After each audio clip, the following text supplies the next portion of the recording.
Munofara here? Zita rangu ndinonzi Fortune, ndikugamuchirai zvekare kuchannel yangu.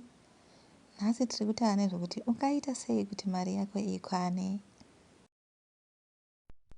Ndingasevha sei? Unowana here mari pamwedzi kunyange iri shoma zvayo? Haanoi mazano ekuti ukwanise kurarama upenyu hwakanaka nemari shoma iyoyo.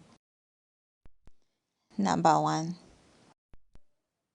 Enda kubank kwako unoarrange for mastop orders emacost ese ana chekuita neupenyu kana utano. Mari iyoyo ibviswe ichiri kubank isati yasvika mumaoko ako. Maofia cost anosanganisira mamedical aid, funeral policy, legal aid ako nemhuri yako.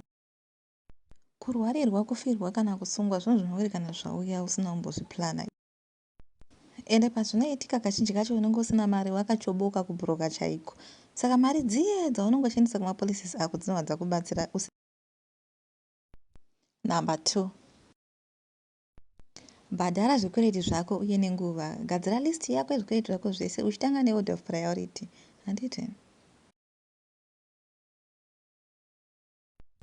Zvikwereti zvinosanganisira macredit cards aunawo, zvikwereti zvekumaraini, zvikwereti zvekubhengi kana kuzvimbatso. Ukabhadhara zvikwereti nenguva wazvisevha malate payment, interest, miedzo hausisina yekushandisa mari yevaridzi, wava stress free, wava munhu ari organized. Handei pa3. Isa parutivi mari yako yema-monthly variable costs.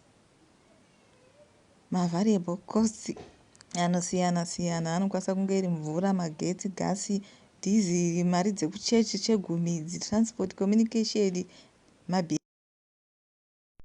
Kwete kuzoti kati amabhadhara saka taakumashandisa, ada kushandiswa zvine ungwaru. Number 4. Tenga mbatya padzinodiwa kwete kungotenga. Kweranzi yenda chiwana chakachipa. Iva nediscipline pakushandisa mari yako. Ukaitawo discipline uve neextra income yekuti uchengetedze zvimwe zvinhu. Zvimwe zvinhu zvakafanana nembatya zvinoitwa recycled. Hanzi kuti ipfeka yemadhende esezve. 5. Gadzira list yemagroceries ako aunoziva kuti mwedzi wega wega aya haafaniri kushota. Magrosari aya ndiwo anana hupfu, mpunga, flour, pasta, macereals, washing powder, sipo yekugezesa chaiyo nemafuta ekuzora.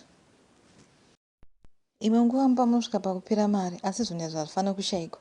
Kana zvakuperawo ngazviripleswe. Chekawo maexpiry date usazodya zvinhu zvakaora.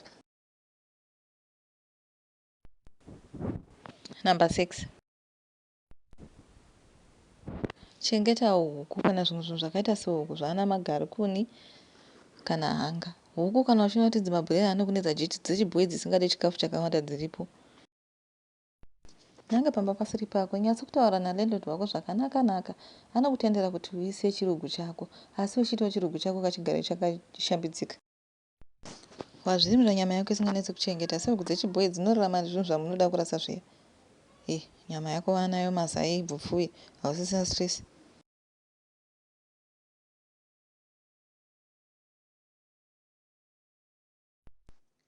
Mari yatanga chiti shoma iya yatokwana, ngatisanganei pa part 2. Sarai zvakanaka.